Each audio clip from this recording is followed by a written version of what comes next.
Welcome to the Victoria Tunnel. We're here in Ouseburn at the Victoria Tunnel entrance, so come on and let's have a little look inside.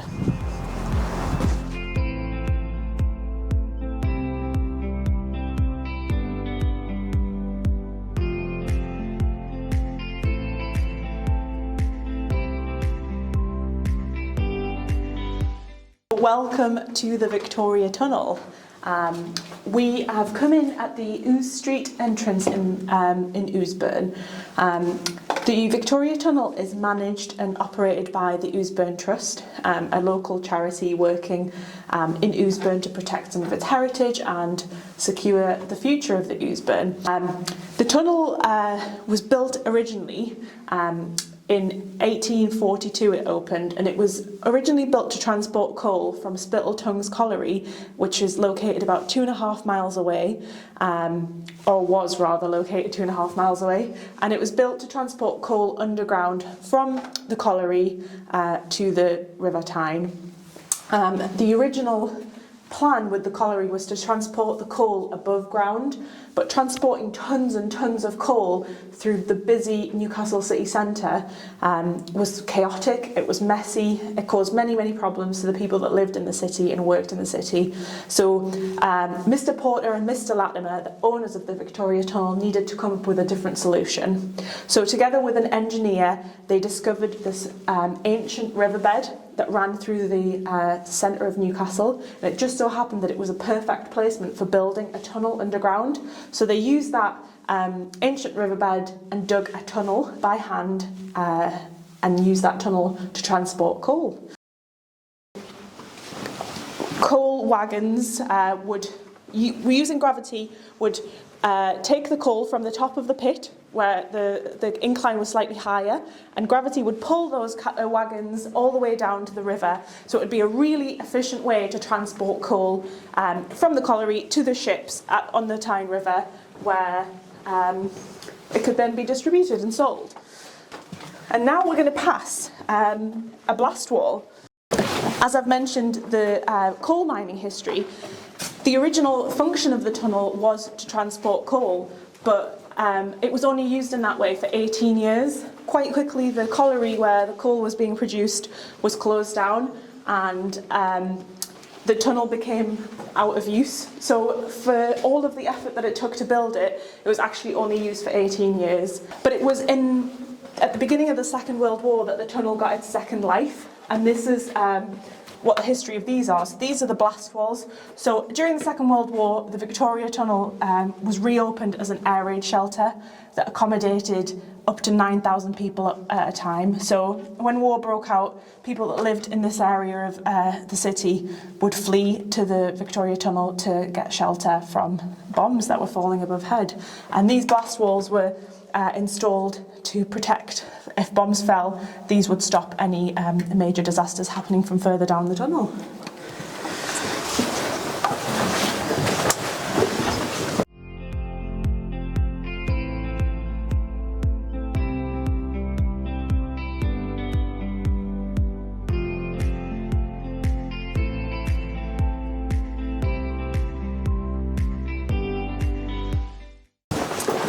So, during its use as an air raid shelter, the tunnel very much did do its job. It protected people's lives, and as far as we can see through the records, no one actually died in the tunnel as a result of the war. So it definitely served its purpose and provided shelter during the war. After the Second World War, again, the tunnel very much went into disuse and was pretty much left and unused for the best part of the 20th century. It actually sat in the back of someone's garden. The entrance here there was a house right outside, so it was very much unused. So it was only in the last sort of 15 years that we've begun to reopen it to the public, and now we get around 15,000 visitors who come to the tunnel every single year.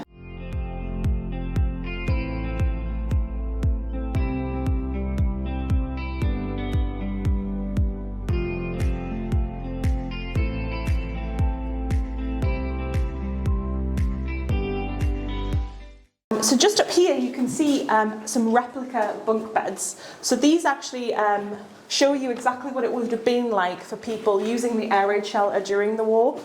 So you can see that the bunk beds had these 3 levels. People would literally spend nights on this little section. There would be no bedding or anything like that. It would just be first come, first serve, and people spending nights here pretty consistently. We do actually have a record of one man who apparently spent the entire war down in the tunnel. He didn't leave at all. He fought in the First World War, and it's possibly what we would call today PTSD, and he wouldn't come out of the tunnel until he was shown a newspaper article saying that the Second World War was over. So he spent the entire war in the Victoria Tunnel.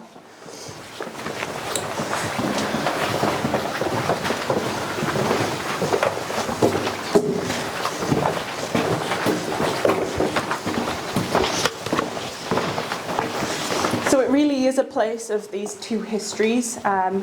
Its roots might be in the coal mining, and that's maybe what its original purpose was.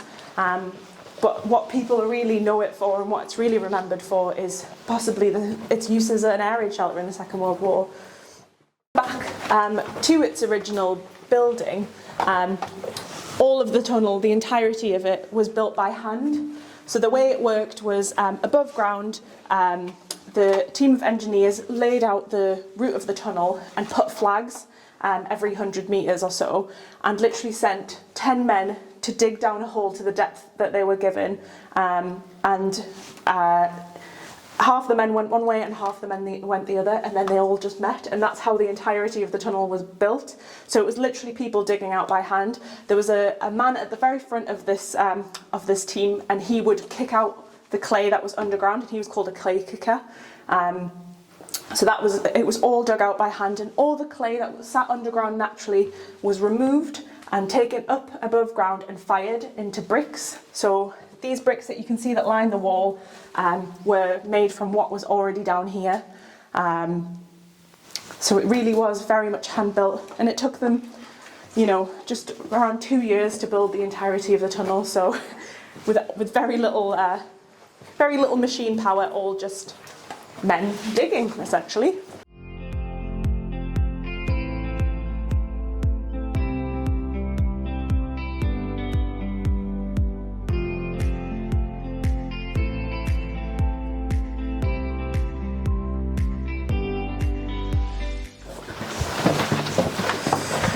So you may see some number markings on the walls as well.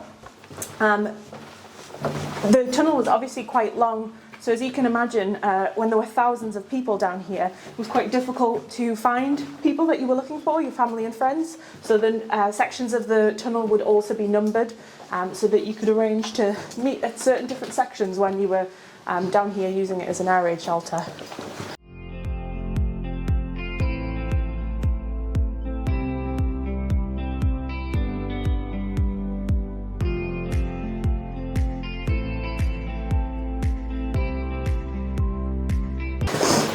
You can actually even see some of that clay dust kind of embedded into the side of the bricks.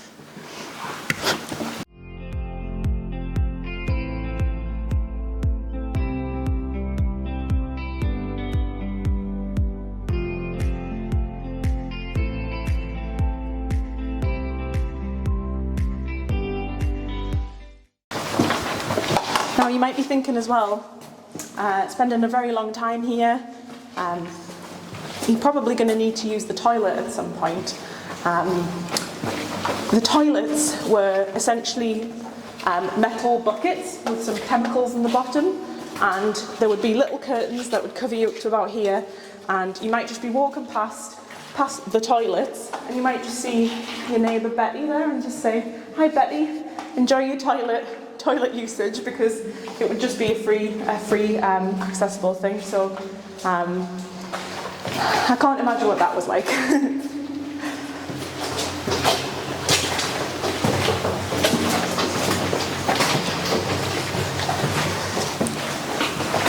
Got an example of a toilet just up here, so we'll have a little look at that.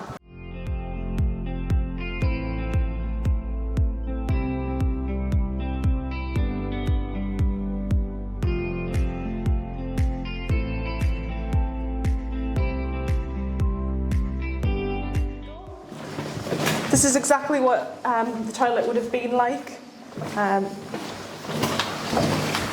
The only difference here is we're missing the little curtain to hide your modesty.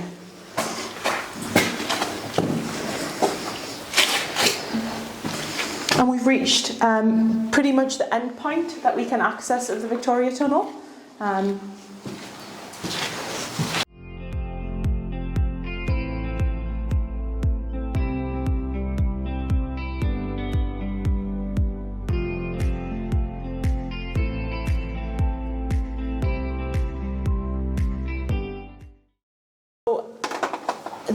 The first area that is gone now, the area that connects to the River Tyne, that was actually demolished due to the fact that they were building the glass house bridge. So that was the first section that was taken out, and then the rest was concreted over.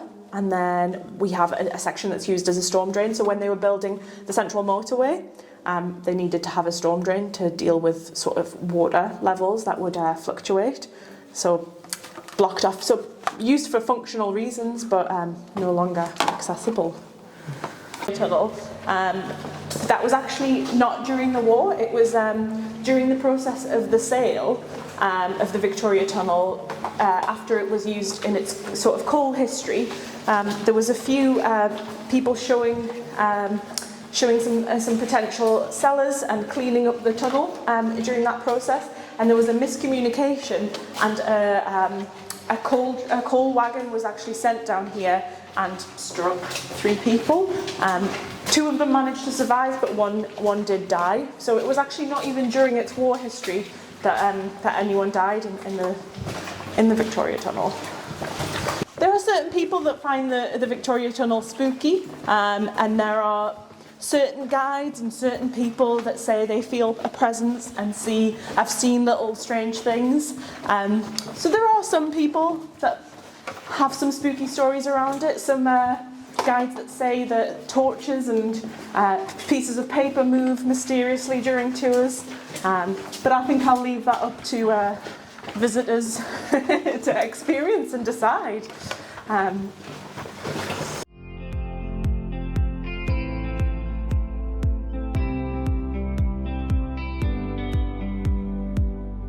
This is what a model of a coal wagon. Up here they're called cauldrons as well. That's the other term for them. And yeah, so as I mentioned before, the way that they would work is they would be released on a line at the top at the colliery, and then they would be fired down, and using gravity they would get to the bottom of the river, and then they had a stationary steam engine that would hoist the empty wagon back up, and that would just be a constant production throughout the whole day. So they were able to process a lot of coal that way, and run a relatively efficient operation, although it did not last that long, with it being just open for 18 years.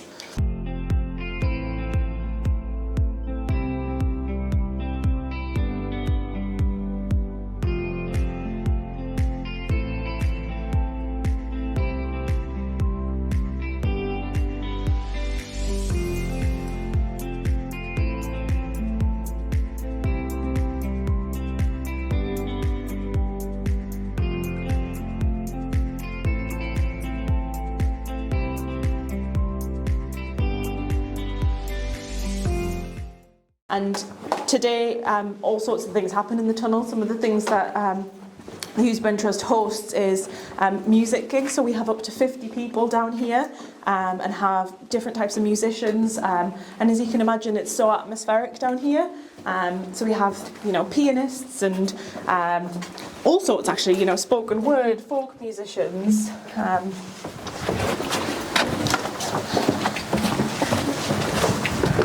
We've had interactive plays and light painting, and where the tunnel is now in terms of its entrance, with it being in the Ouseburn, Ouseburn is very much sort of like the cultural quarter of Newcastle, and so it lends itself perfectly as a sort of another use and another venue that captures the heritage of the area but also celebrates the culture that's happening right now. One of the other modern uses that we have of the tunnel is we work in partnership with Hotel de Van to do tipple in the tunnel, where we have wine tastings down here and little mini tours. So the other end of the tunnel, when you come in, that actually sits underneath Hotel de Van. So it lends itself perfectly to working together.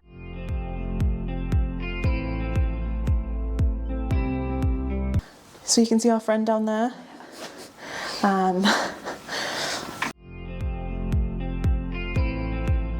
Book a tour of the Victoria Tunnel, you can visit the Ouseburn Trust website, and we do regular tours 6 days a week most of the time. Through the school holidays we run every day of the week.